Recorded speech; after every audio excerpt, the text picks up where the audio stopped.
देखिए ये प्रश्न है कि a प्लस बी प्लस सी बराबर दिया हुआ है 15।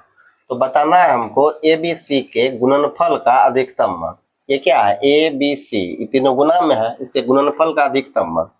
जब भी ऐसा सवाल पूछता है तो हम क्या करेंगे, अगर योगफल दिया रहे उसका गुणनफल का अधिकतम मान, तो हम प्रत्येक पद को, जो प्रत्येक टर्म है उसको हम बराबर मान लेते हैं। तो बराबर अगर हम मान लेंगे तो ए बराबर बी बराबर सी हो जाएगा।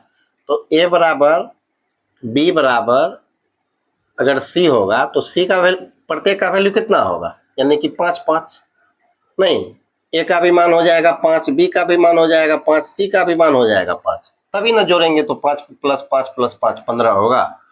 तो अब इसका क्या है कि इससे पता चल गया कि ए बी सी तीनों जो है हमको 5 होगा। तो देखिए मल्टीप्लाई कीजिए अधिकतम मान के लिए। ए की जगह पर क्या लिखना है 5, बी के जगह पर 5, सी के जगह पर 5, ये कितना हो जाएगा 125। ये क्या हो जाएगा आंसर, यानी ए बी सी के गुणनफल का अधिकतम मान कितना हो गया 125। अब दूसरा सवाल देखिए, ये क्या है कि a प्लस 1 है, b माइनस 2 है, c प्लस 4 है। इसका हम जब निकालेंगे गुणनफल का अधिकतम मान, तो इसका तो हमको योगफल पता होना चाहिए, उसका तो पता था। तो पहले इसका योगफल ही निकालते हैं। तो देखिए इसको क्या कर लिखते हैं, a प्लस 1 प्लस जोड़ रहे हैं b minus 2 plus c plus 4। देखिए इसका योगफल ए बी सी को एक जगह कर लीजिए, ए प्लस बी प्लस सी। अब देखिए 1 4 5 माइनस 2 कितना हो जाएगा प्लस 3। तो ए बी सी का वैल्यू कितना पता है 15 दिया हुआ है, प्लस 3, तो 15 प्लस 3 कितना हो जाएगा 18।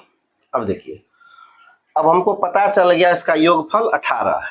तो इसका मतलब ये टर्म और ये टर्म तीनों तो बराबर मानना पड़ेगा। इसका गुणनफल का अधिकतम मान निकालने के लिए बराबर कब होगा, जब ये भी 6 होगा, ये भी 6 होगा, ये भी 6 होगा, तभी ना तीनों का योगफल 18 होगा।